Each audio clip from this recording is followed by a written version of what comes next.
दूसरे धर्म की सम्मान नहीं करता, उसकी रक्षा करने के लिए कोशिश नहीं करता, वो रिलीजियस नहीं हो सकता। अगर कम्युनिटी में अगर इंटरफेथ डायलॉग्स हों, रिलीजियस लीडर्स में के बीच में भी अगर चर्चा हो तो एक दूसरे को समझने में मौका मिले। चेहरे मेरी तस्बीह के दाने हैं, निगाहें फेर लेता हूँ, इबादत हो जाती है।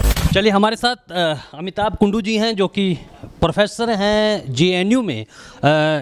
कुंडू साहब, जो drawing on the power of faith in building A United India, कैसे अमिताभ कुंडू साहब देखते हैं कि फेथ है वो किस तरह से मजबूत होता जा रहा है देश में यूनाइटेड इंडिया बनाने के लिए, आपकी नज़र से?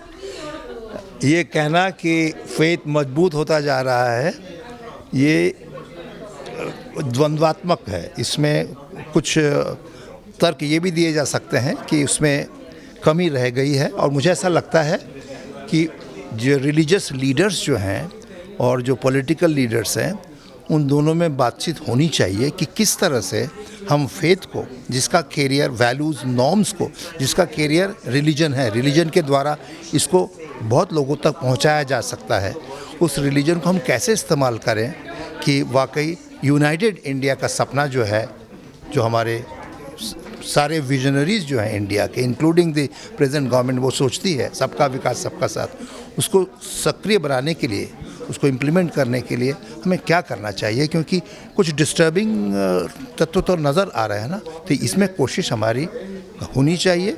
और मैं समझता हूँ कि रिलीजन हमारे देश में बहुत इम्पॉर्टेंट है, लेकिन किसी का रिलीजियस होना, ये बात होना चाहिए कि वो इंटर रिलीजियस भी है। कोई आदमी जो इंटर रिलीजियस नहीं है, दूसरे धर्म की सम्मान नहीं करता, उसकी रक्षा करने के लिए कोशिश नहीं करता, वो रिलीजियस नहीं हो सकता। इसलिए रिलीजियस होने का मतलब ही है इंटर रिलीजियस होना है, ये हमें समझना पड़ेगा। डॉक्टर अमिताभ कुंडू जी का क्या मंत्र है? जो इंटरफेथ की आपने बात कही है, उसकी आवश्यकता है इस समय, आप क्या मंत्र देना चाहेंगे? मैं समझता हूँ कि कॉन्स्टिट्यूशन है, गवर्नमेंट है, ऑर्डिनेंसेस हैं, एडमिनिस्ट्रेटिव ऑर्डर्स हैं, पुलिस है, लॉ एंड ऑर्डर मशीनरी है, लेकिन उसके साथ साथ मुझे लगता है अगर कम्युनिटी में अगर इंटरफेथ डायलॉग्स हों, रिलीजियस लीडर्स में के बीच में भी अगर चर्चा हो तो एक दूसरे को समझने में मौका मिलेगा। और ये भी सही बात है कि जो हर रिलीजन का जो कोर है वो सिमिलर है, हर धर्म में वही चीज़ है।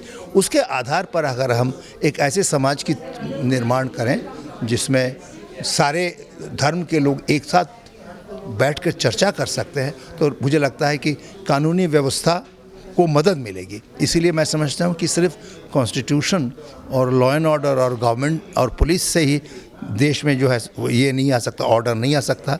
ये इंटरफेथ डायलॉग्स होना बहुत ज़रूरी है। रिलीजियस लीडर्स के बीच में आपस में चर्चा होनी चाहिए, एक दूसरे को समझने की कोशिश करनी चाहिए। और ये आजकल जो टेंडेंसी है कि छोटी छोटी बात पे हम हर्ट हो जाते हैं, हमारी सेंटिमेंट हर्ट हो जाते हैं, इसको भी अगर हमें एक दूसरे से चर्चा करें तो मुझे लगता है ये इसको समाधान निकल सकता है। एक आखिरी सवाल, भाई ऑफ इंडिया के लोटस टेम्पल में भी यही चर्चा हुई कि फेथ कैसे बढ़े, इंटरफेथ कैसे बढ़े, कैसा रहा, क्या उसका आप क्रक्स लबोलवाब रहा? मुझे लगता है कि ये बहुत ही अच्छी चर्चा रही, और पैनलिस्ट का एक ही ओपिनियन था कि रिलीजियस होने का मतलब जो है टॉलरेंस बढ़ना चाहिए, एक दूसरे के धर्म के प्रति एक श्रद्धा वो भी बढ़नी चाहिए, और ये जो एक्सक्लूजनरी टेंडेंसीज है जो प्रमोट कर रहे हैं कुछ वेस्टेड इंटरेस्ट, उसके खिलाफ मुझे लगता है सरकार को कुछ कार्रवाई करनी चाहिए।